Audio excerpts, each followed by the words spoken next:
Shalom, selamat pagi saudara dan saudariku. Dunia yang ajaib. Mari nikmati berkat Tuhan melalui ciptaannya. Mari alami keajaibannya setiap hari. Melihat kebesaran Tuhan melalui dunia yang menakjubkan. Yang ditulis oleh pendeta Doug Batchelor. Mari kita berdoa. Terima kasih Tuhan atas hari yang baru, atas nafas kehidupan yang Kau berikan lagi bagi kami. Terima kasih atas segala kemurahan Tuhan yang selalu nyata dalam kehidupan kami. Engkau sangat baik dalam kehidupan kami. Pagi ini kami mau mendengarkan renungan pagi melalui dunia yang menakjubkan yang ditulis oleh pendeta Doug Batchelor. Kiranya kami mengerti, membawa hidup kami, iman percaya kami bertumbuh lebih dekat denganmu. Terima kasih Tuhan, tolong dengar doa kami. Dalam nama Tuhan Yesus kami berdoa. Amin. Manusia-manusia aneh. Judul renungan hari ini, hati yang pelit. Ayat ini terdapat dalam kitab Matius 6 ayat 19. Demikian firman Tuhan.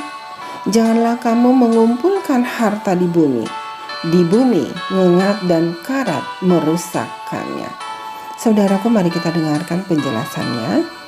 Ketika Ned Green muda mengalami patah kaki pada akhir tahun 1800-an, ibunya, Hetty, melakukan yang terbaik untuk mengobatinya sendiri dengan pemikiran bahwa rumah sakit di New York City terlalu mahal.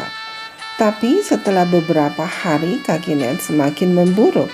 Hetty dengan sedih menggelengkan kepalanya dan menyadari bahwa hanya seorang dokter yang bisa menyelamatkan putranya. Mengetahui berapa biaya rumah sakit swasta untuk perawatan pasien, Hetty memasukkan putranya yang demam ke dalam kereta tua dan mulai menelusuri dari satu ujung Manhattan ke ujung lainnya, mencari klinik gratis di mana orang miskin dapat dirawat dengan sedikit atau tanpa uang. Setelah melanjutkan perawatan di rumah yang tidak berhasil, akhirnya menemukan seorang dokter yang terpaksa harus mengangkat infeksi gangrene di kaki anaknya itu. Dokter yang frustasi pasti berpikir anak malang ini akan menjalani sisa hidupnya sebagai orang cacat karena wanita malang tidak mampu membayar perawatan medis dasar. Apa yang tidak diketahui sang dokter yang baik itu adalah bahwa Hetty yang bernama lengkap Henrietta Howland Green jauh dari miskin.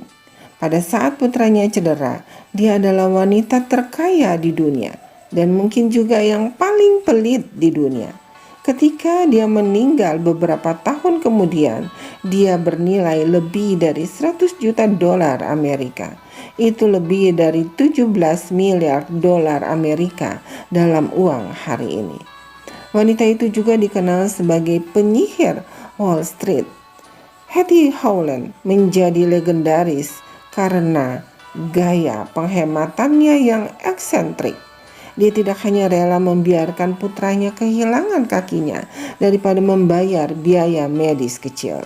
Dia tidak pernah menyalakan pemanas di rumahnya ataupun menggunakan air panas.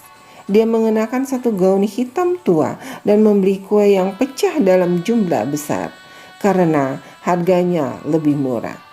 Dia akan melakukan perjalanan ribuan kilometer untuk menagih hutang yang hanya berjumlah beberapa ratus dolar. Saya harus menambahkan bahwa bertahun-tahun kemudian, saat Hetty melihat putranya berjalan tertatih-tatih dengan kruk, dia akhirnya membeli kaki palsu. Tapi itu pasti masih membuat saudara bertanya-tanya, bagaimana seseorang dengan begitu banyak uang bisa mengabaikan kebutuhan dasar putra tunggalnya? Saudaraku, Alkitab memberi kita wawasan ke dalam hati banyak orang ketika Yesus menyatakan, "Karena di mana hartamu berada, di situ juga hatimu berada." Dalam kitab Matius 6 ayat 21. Tidak ada yang salah dengan memperoleh kekayaan, tetapi ketika kita tidak mengumpulkan harta di sorga dengan menghormati Tuhan dan bermurah hati kepada orang lain, kita akan berakhir menimbun hal-hal dari dunia ini.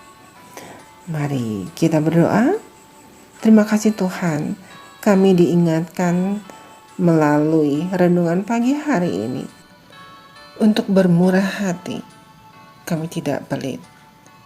Kami memohon pertolongan Tuhan untuk kami selalu berbagi dengan apa yang ada pada kami. Tolong kami Tuhan di sepanjang hari ini, hidup kami selalu lebih berkenan kepadamu. Kami percaya campur tangan Tuhan akan menolong kami. Kami berdoa kepadamu hanya dalam nama Tuhan Yesus Kristus yang menjadi juru selamat dan penebus dosa kami. Amin. Saudaraku, demikianlah renungan pagi hari ini. Tuhan Yesus memberkati. Amin.